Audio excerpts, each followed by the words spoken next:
Good morning, friends. I'm so glad you're here today. Whether this is the first time you've joined us or you've been walking with us for a while, I believe God has something for you in these next few minutes. Each day brings us another chance to pause, breathe, and let His Word reshape our hearts. And today, I want to talk about something that touches every single one of us, something that shapes our relationships, our communities, even the way we see the world. That word is forgiveness. Forgiveness is one of the hardest things we are ever asked to do. When someone hurts us, when trust is broken, when words cut deep or actions leave scars, our first instinct is not to forgive. It's to protect ourselves. It's to hold on to the pain, sometimes to replay it over and over, sometimes to demand justice or repayment.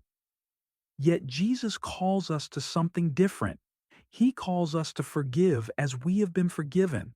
He tells us that bitterness will not bring peace, but forgiveness will. And that truth is both a challenge and a gift. Think about the words Jesus taught his disciples when he gave them the Lord's Prayer. Forgive us our debts as we forgive our debtors. Every time we say those words, we are reminded that God's mercy toward us is tied to the mercy we show to others. We forgive not because the other person deserves it, but because God forgave us first. That changes everything. Think about your own life for a moment. Think of the times you have fallen short, the times you've spoken in anger, failed to love well, or hurt someone you care about. And then remember this: God has not held those failures against you. He has met you with grace. He has washed you clean, and He has called you His own. That same mercy is what He asks you to extend to others. Now, forgiveness does not mean pretending the hurt never happened. It does not mean excusing sin or ignoring injustice. It does not mean allowing someone to keep hurting you. Forgiveness means releasing the bitterness that wants to take root in your heart. It means saying, I will not let this pain define me. I will not let this resentment steal my joy. I will not let anger be the loudest voice in my life. Forgiveness is not weakness. Forgiveness is strength. It takes strength to look at someone who has wronged you and say, I will not repay evil with evil. I will choose grace. I will trust God with the rest. When we look at the world today, forgiveness feels almost impossible. We see conflict in Israel and Gaza. We see war in Ukraine and Russia. We see anger and division right here in the United States. Families are torn apart. Communities are divided. Generations carry pain. How do you forgive on that scale? And yet, even in those dark places, there are stories of forgiveness.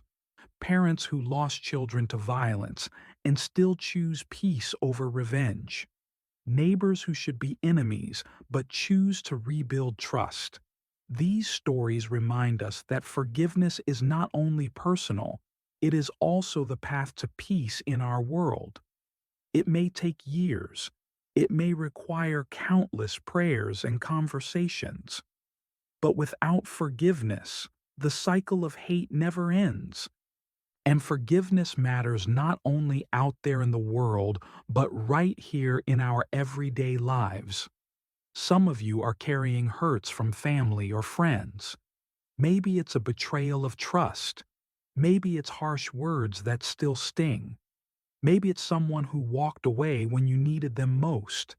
These wounds are heavy, and if left unhealed, they harden our hearts. But forgiveness breaks that chain. Forgiveness says, I will not carry this bitterness into tomorrow. I will not let this wound dictate how I treat others. Forgiveness does not erase the past, but it opens the future.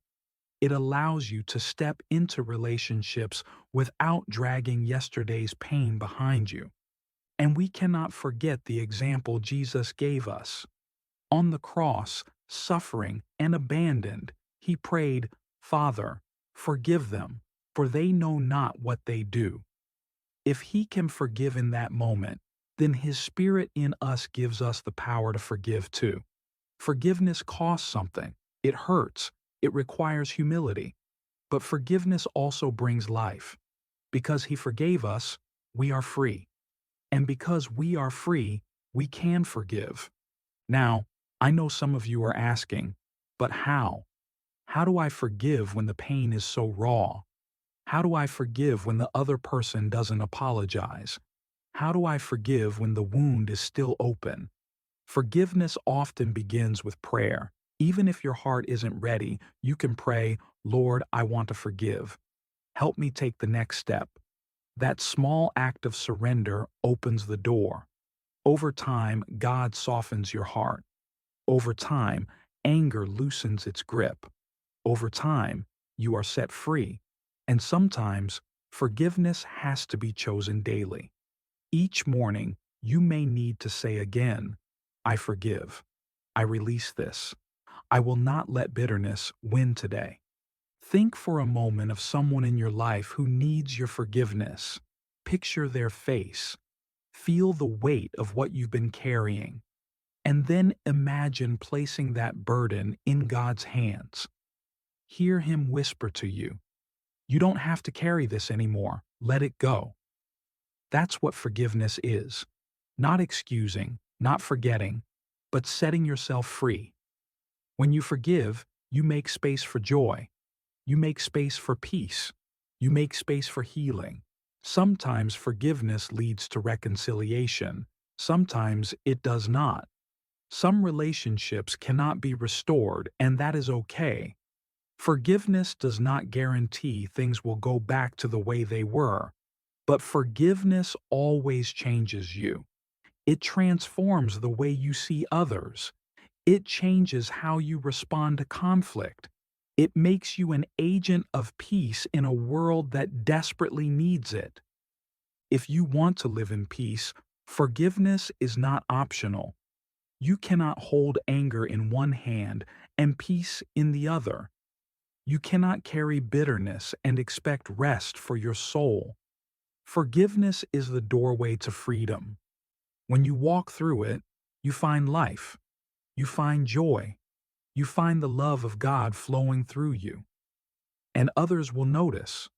When they see you forgive instead of retaliate, when they see you respond with grace instead of hate, they see Christ in you.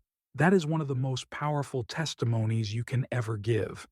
So today, I invite you to take that step.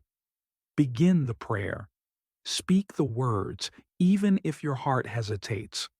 Release what is heavy. Trust God with what you cannot control.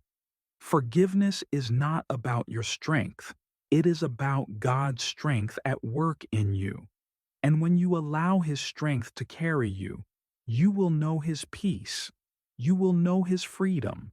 You will know His healing. My prayer for you is this: may you know God's forgiveness deep in your heart. May His mercy overflow into your relationships. May you have the courage to forgive those who have hurt you. And may you live every day with the peace that comes when bitterness is replaced with grace. And as always, I leave you with this: find peace, keep peace, share peace,